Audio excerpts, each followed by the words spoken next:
the early 30s, a husband and wife team coined the phrase essential fatty acids. Until then, dietary fat was viewed simply as a source of calories.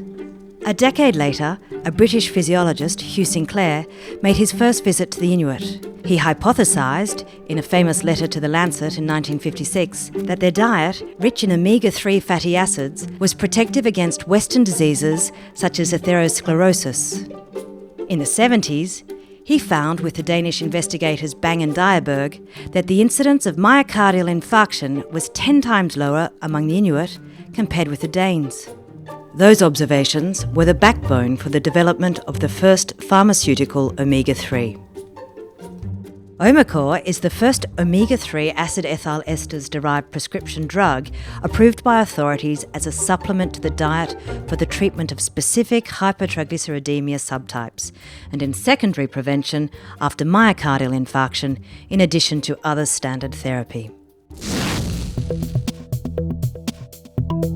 We went to Kalundborg, Denmark, one of Omacor's production plants, to understand how fish oil becomes a pure and potent pharmaceutical drug. Tankers deliver the crude fish oil, which is directly pumped into big tanks. The small pipe on the side contains nitrogen, an inert gas used to prevent oxidation. Its key safety point is to avoid oxidation of the oil. At this stage, the crude oil contains about 30% omega-3 fatty acids, triglycerides, and a mixture of cholesterol, other fatty acids, and impurities. At the end of the manufacturing process, concentration will rise to more than 90% and oil will be purified from virtually all pollutants. Oil is fractionated and refined through an 8-step purification and concentration process, which takes approximately 3 weeks.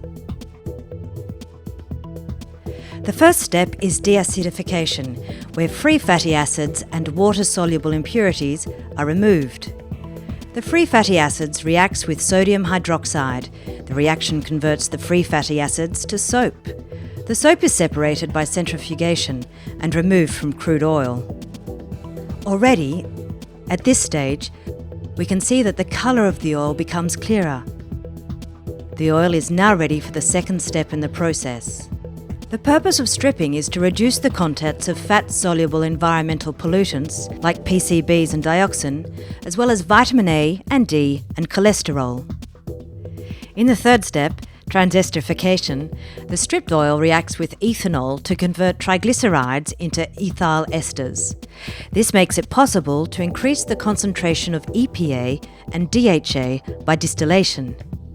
Ethyl esters with molecular weights lower than EPA and DHA are evaporated, condensed, and removed as a light fraction, reducing the amount of short-chain fatty acids and increasing the concentration of EPA and DHA.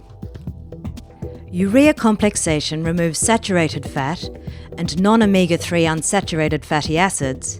The concentration is increased to about 70% of omega-3 acid ethyl esters. Then bleaching removes oxidation products from the oil. A second distillation is performed to achieve the final concentration of 90% omega-3 acid ethyl esters. The last step consists of mixing and drumming, where an antioxidant is added to the batch. From this tank, oil is ready to be filled into drums. We are now in the heart of the plant, the control room. Here, employees are able to monitor all the manufacturing steps. We asked the site manager to talk about the PCS, the process control system.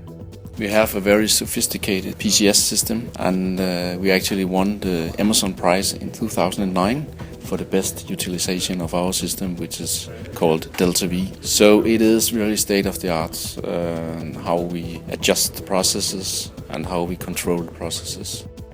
At different points, samples are taken and tested to ensure the right quality of the intermediate and final product. The central lab has different purposes in order to control the quality and purity of the product.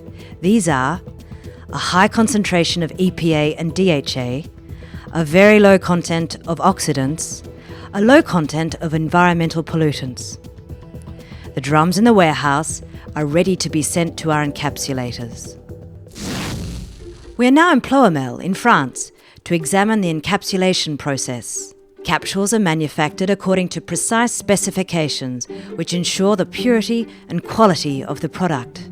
In this room, drums are identified and connected to a vacuum hose. This tank corresponds to the production of about 570,000 capsules.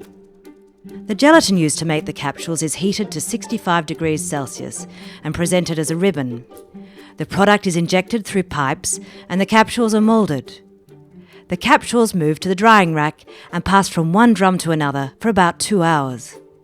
Tracking software traces the status of the product at each stage of the process. An operator regularly measures the total weight of the capsule and its envelope. The entire process was physically inspected by the FDA during its commissioning and is audited regularly by local and international authorities. Finally, capsules are packed in batches and sent back to Denmark for packaging. 2 million capsules arrive twice a week from the manufacturer.